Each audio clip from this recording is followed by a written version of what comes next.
മാറാത്തവൻ വാക്കുമാറാത്തവൻ കൂടെയുണ്ടെന്നരുൾ ചെയ്തവൻ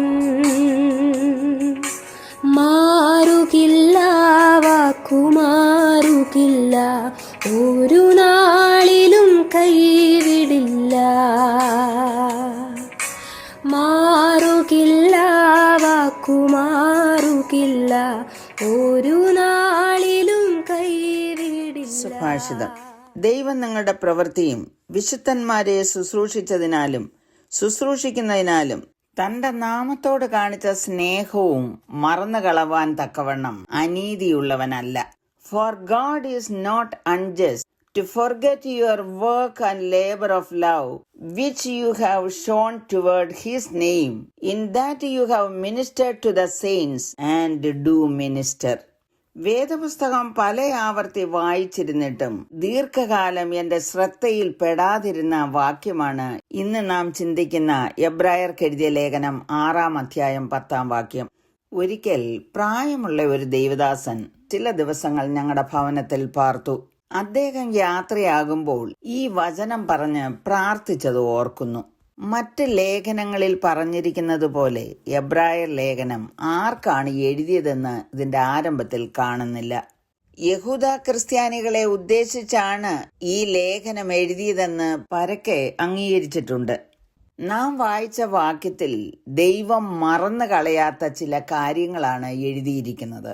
ദൈവം മനുഷ്യന്റെ പ്രവൃത്തി മറന്നു കളയുന്നില്ല.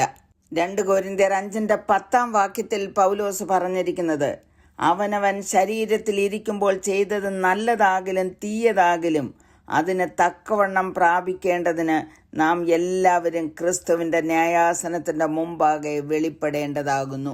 വെളിപ്പാട് പുസ്തകം എഴുതി അവസാനിപ്പിക്കുമ്പോൾ 22-11-12 വാക്യങ്ങളിൽ യോഹന്നാൻ എഴുതിയിരിക്കുന്നത്, അനീതി ചെയ്യുന്നവൻ ഇനിയും അനീതി ചെയ്യട്ടെ, അഴുക്കുള്ളവൻ ഇനിയും അഴുക്കാടട്ടെ, നീതിമാൻ ഇനിയും നീതി ചെയ്യട്ടെ, വിശുദ്ധൻ ഇനിയും തന്നെ വിശുദ്ധീകരിക്കട്ടെ. ഇതാ ഞാൻ വേഗം വരുന്നു, ഓരോരുത്തന് അവനവന്റെ പ്രവൃത്തിക്ക് തക്കവണ്ണം കൊടുപ്പാൻ പ്രതിഫലം എന്റെ പക്കലുണ്ട്. യേശു കർത്താവ് ന്യായം വിധിക്കുമ്പോൾ മനുഷ്യർക്ക് തങ്ങളുടെ പ്രവൃത്തികൾക്ക് അനുസരണമായിട്ടായിരിക്കും കൊടുക്കുന്നത്. നാം വായിച്ച വാക്യം യേശുവിൽ വിശ്വസിച്ച് രക്ഷിക്കപ്പെട്ടവർക്ക് വേണ്ടിയുള്ള വാഗ്ദത്തമാണ്. ബൈബിൾ വെളിപ്പെടുത്തുന്നത് യഥാർത്ഥ രക്ഷാകരമായ വിശ്വാസം ഒരു നിഷ്ക്രിയ വിശ്വാസമല്ല, മറിച്ച് ദൈവഹിതത്തോടുള്ള സജീവവും തുടർച്ചയായതുമായ അനുസരണമാണ്. സൽപ്രവൃത്തികൾക്കായിട്ടാണ് ദൈവം നമ്മെ സൃഷ്ടിച്ചിരിക്കുന്നത്.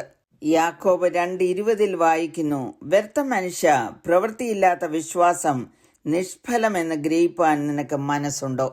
കർത്താവിന്റെ നാമത്തോട് കാണിക്കുന്ന സ്നേഹത്തിന്റെ പ്രതിഫലനമാണ് കർത്താവിന്റെ രക്തത്താൽ വീണ്ടെടുക്കപ്പെട്ട വിശുദ്ധന്മാർക്ക് ചെയ്യുന്ന സകല സേവനങ്ങളും.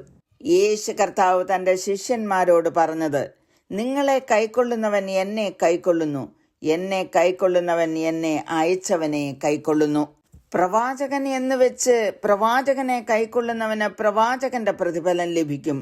നീതിമാൻ എന്ന് വെച്ച് നീതിമാനെ കൈക്കൊള്ളുന്നവന് നീതിമാന്റെ പ്രതിഫലം ലഭിക്കും.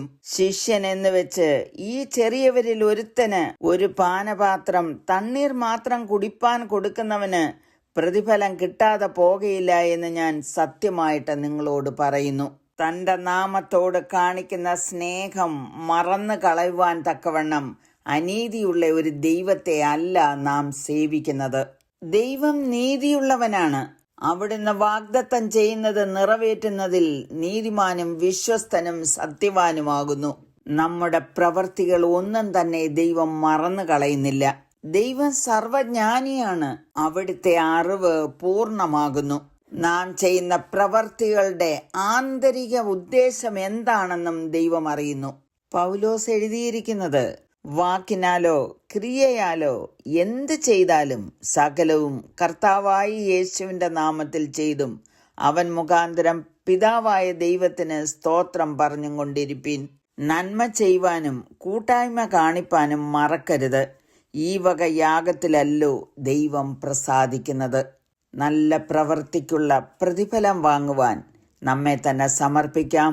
പ്രാർത്ഥിക്കുന്നു. കരുണയുള്ള പിതാവേ, അവിടുത്തെ വചനത്തിൽ എഴുതിയിരിക്കുന്ന പ്രകാരം നന്മ ചെയ്യുന്നവരും സൽപ്രവൃത്തികളിൽ സമ്പന്നരും ഉദാരമതികളും ഞങ്ങളുടെ പ്രവർത്തനങ്ങൾ ദൈവത്തിന് പ്രസാദകരവുമായിരിക്കാൻ കൃപ ചെയ്യണമേ എന്ന് യേശുക്രിസ്തുവിന്റെ നാമത്തിൽ അപേക്ഷിക്കുന്നു. കേൾക്കണമേ. ആമേൻ. എത്രയാനന്ദമേ ജീവിതം, ഭീതി തെല്ലുമില്ല ജീവിതം. കാവലിനായി തന്റെ ദൂതരെന്റെ ചുറ്റും ജാഗരിക്കും എപ്പോഴും. പാടുമെൻ ജീവിത നാളുകളെല്ലാം നന്ദിയോടെ സ്തുതിച്ചിടും ഞാൻ. പാടുമെൻ ജീവിത നാളുകളെല്ലാം നന്ദിയോടെ സ്തുതിച്ചിടും ഞാൻ.